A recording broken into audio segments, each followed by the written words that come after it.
we're going to try something new today. We're going to look at a scene. Through this scene and the dialogue, we're going to break down some sentence structure. This is a highly requested video. A lot of you wanted to know, all right, so I know some vocabulary. How do I start stringing sentences together? How do I create sentences? So that's what we're going to do today. Let's watch the scene first. It's okay if you don't understand all of it. I will break down each sentence. Even after my breakdown, if you don't understand all of it, it's okay, because we're not trying to understand every single word. We're just trying to understand how the sentences flow. So let's watch this first. 你来这干什么？我有些问题，我看看爸的日记，很多东西需要答案。里面说您是他的同事，您可以给我描述他吗？你对自己了解吗？我来见您，至少我在寻找。你不应该来这里的，为什么？因为是死路一条，不然他也不会在这里去世的。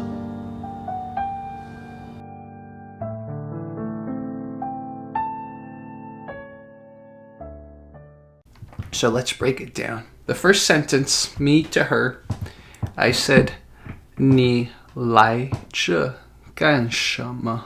Which literally means, you come here doing what?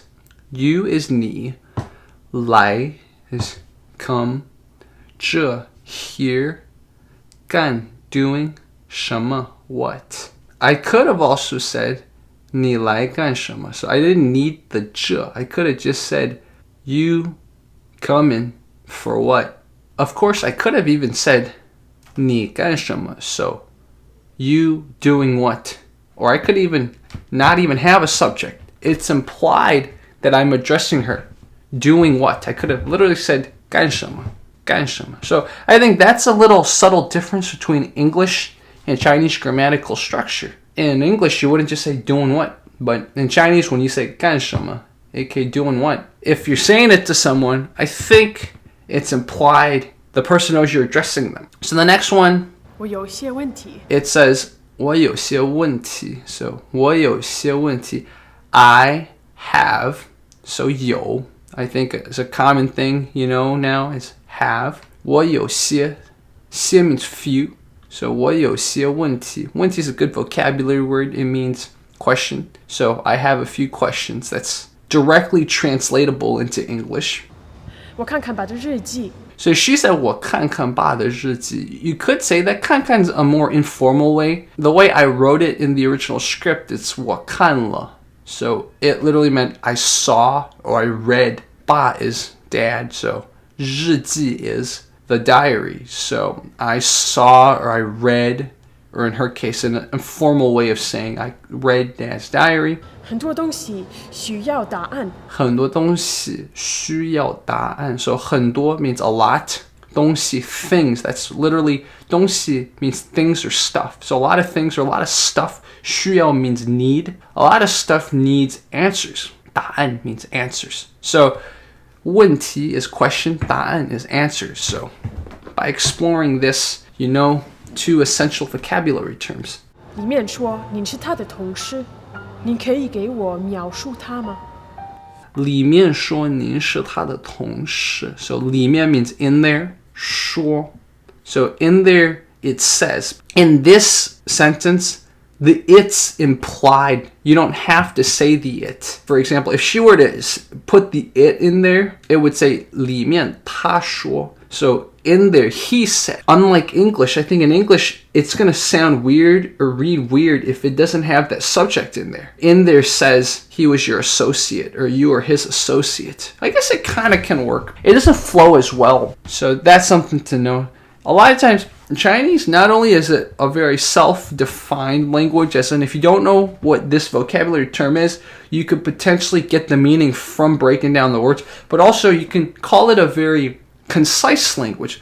A lot of times you don't need extra nouns or extra subjects, etc., or maybe extra pronouns even, because a lot of things are implied by where it's placed and how you use it. So that's something we'll explore as we go through this channel a lot. And then she says, 你可以给我描述他吗? So 您 like you can. 给我 is like give me.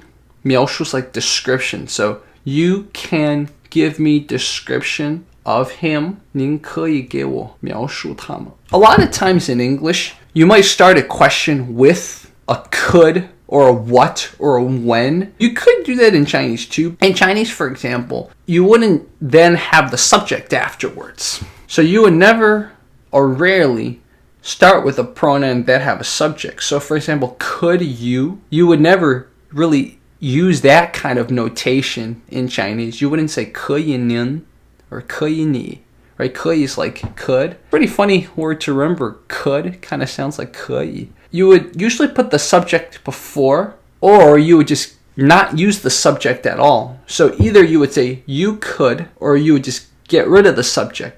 So you could say 您可以给我描述他吗? Which is you could give me a description, or just say 可以给我描述他吗? So that's could you, the you is implied, could you give me a description of him? 可以给我描述他吗? 你对自己了解吗? My next line is interesting because originally I wrote it one way, but I said it another way. The way I said it was 你对自己了解吗? So 对 is a very interesting word. The best way I would translate 对 is like in regards, kind of. Or you could sometimes use it as a to, that type of preposition. But basically what I'm kind of saying is you in regards to yourself, do you understand? So do you understand yourself, basically? I'm trying to say that, but the way I'm saying it is grammar is a little different. So the way I wrote it initially in the script is 你了解自己吗? Which means you understand yourself. So the way I said it once we filmed it was you in regards to yourself, or you when it comes to yourself, understand? So this sentence, if you translated it directly into English, wouldn't make sense either way, I think, whether the way I wrote it or the way I said it. 你 is the subject, 了解 is the verb. 对自己 almost is an action too. So for example, another way I could use 对自己 is, for example, if I'm talking to myself, 我对自己说话. I to myself talking. 我来见您，至少我在寻找。Celeste says 我来见您了, or 我来见您. I came to see you. A lot of times in Chinese, to do something, so to eat, to see, etc., it's implied in the verb.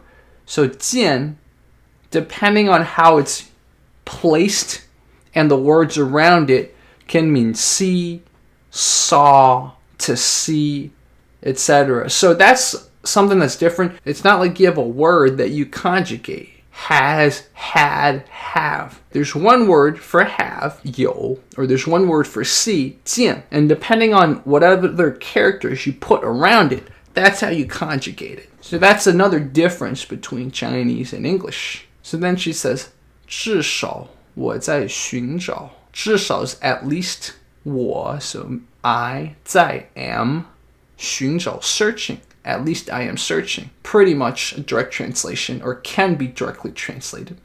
你不应该来这里的。为什么？ So then I say, 你不应该来这儿的. Or maybe I say, 你不应该来这里的. I don't remember which one, but basically I'm saying you no should come here. That's literally the translation. You no should come here. Basically, I'm saying you should not come here. So should, 应该. There's no shouldn't. That's another thing you have to remember. Couldn't, shouldn't. So could not, should not, have not. Those kind of words don't exist in Chinese. You just put it before. It's the same in Spanish, right? You don't say couldn't, you say no puedo, no debo, or no debes. So you put a negation word, 不, in Chinese in front of whatever word you were trying to negate.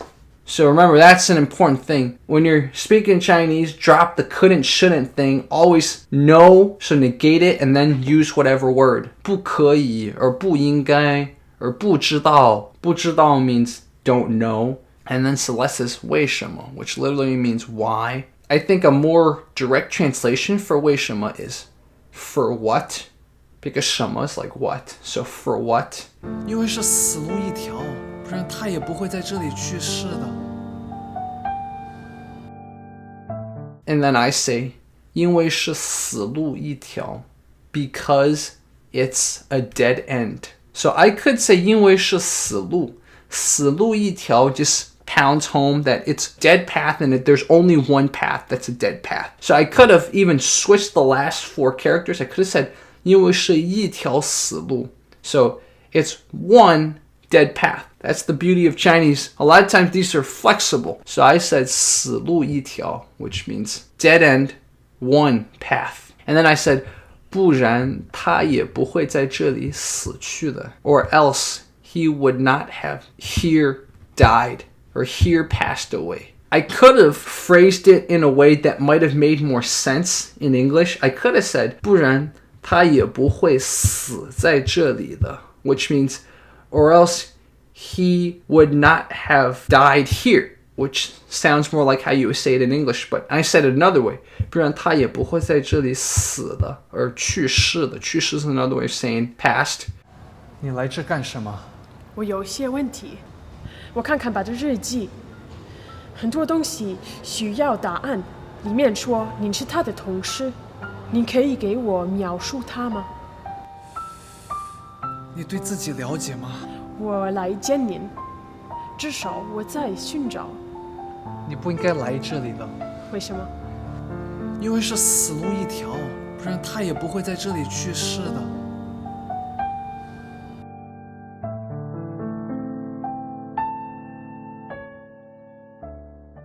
If this gave you kind of some examples of how sentences work in Chinese, then my mission's achieved. If it, on the other hand, confused you, then I won't do this again. But my hope with this type of video is to show you all the various nuances, all the various ways you could create sentences. What I would recommend you do is find someone to practice, find someone that knows how to speak, and then just start trying to build sentences. Take what you know about subject and verb and stuff like that and say it. You'll probably get it right most of the time, and occasionally some of the examples we explored where it's a little different, people point it out to you. So I do encourage you, if you watch any scene, watch anything that's in Chinese, you should break it down like this too. See if you can pick out certain similarities and differences between the grammar. Let me know if you have any requests, scenes, or something for movies, TVs, etc., online even, and we'll look at it more. Thank you so much. Jerry teaches Chinese. 再见.